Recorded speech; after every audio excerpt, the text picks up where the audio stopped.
Hello, Paul Chuck here from CIOKS. Today we are going to look at the current consumption of two pedals from Effectrode. These pedals from UK, they draw a lot of current, and this is because they have tubes inside. And the tube vibe here, the purple one, is the one that draws most current according to Phil Taylor, who runs the business. I've got the manual here, and the pedal says it needs 12 volt DC with a sensor positive plug. Therefore we are going to use the red cable for it, the red flex cable. And I'm going to use the DC7 to power it. The manual says 1 amp, which means that it's a too big current to power it off a single outlet. Therefore we have chosen to use the parallel adapter flex, and we are going to run through an amp meter and into the tube vibe to measure the current, how much it actually consumes. So everything is ready. I just need to plug the red banana plug into the multimeter, which is going to measure the DC current. And let's see what happens. 1, 2, 3, go. And maybe you saw it initially. The current was all the way up to 1.4 amps. And this is because the tube, they need to heat up. So the initial current will be quite high. And then it will drop to a value where it will stay, and the pedal will operate properly. And if you look at the figure here, it's 865 milliamps, so it's a little bit below the specifications. But again, if you look at the capability of the DC7, at 12 volt it delivers 500 milliamps on one channel. So combining two channels, you have 1 amp or 1000 milliamps. So you need two channels to power this guy. And you can see one of the LEDs are turned off, and that means that one channel is probably, or for sure, not enough to power this guy. So you need two channels.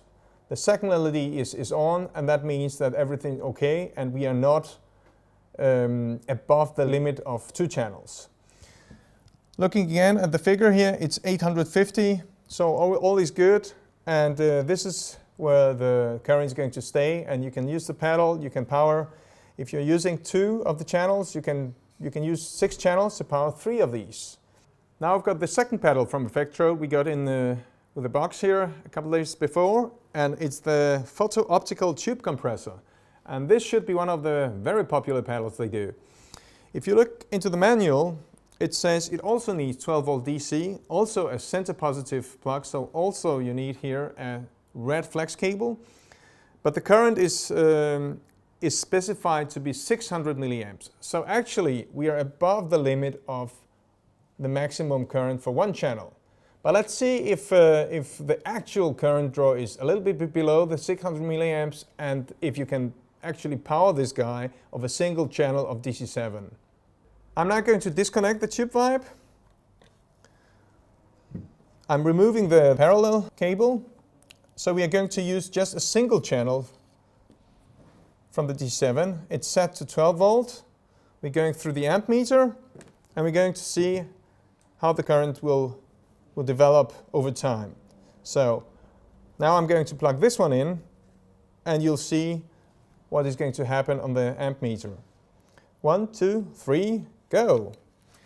You can see that the channel is turning off, so it's in the non-regulation region, and it's drawing 580, 90, but it's dropping. And now you can see that the outlet is in regulation. So even if we're drawing above its limit, it's in regulation. So everything is good.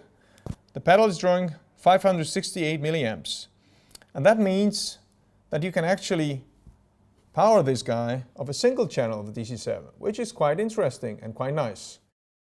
You might experience that the limit for one of these channels is below 560 or 70, and this LED might turn off for you. And then you still need to use the parallel flex cable.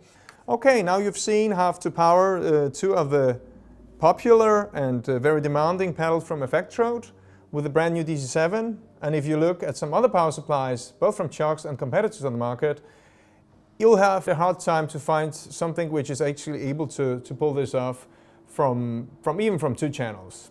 Thanks for watching. Paul Chuck here from CIOKS. See you soon.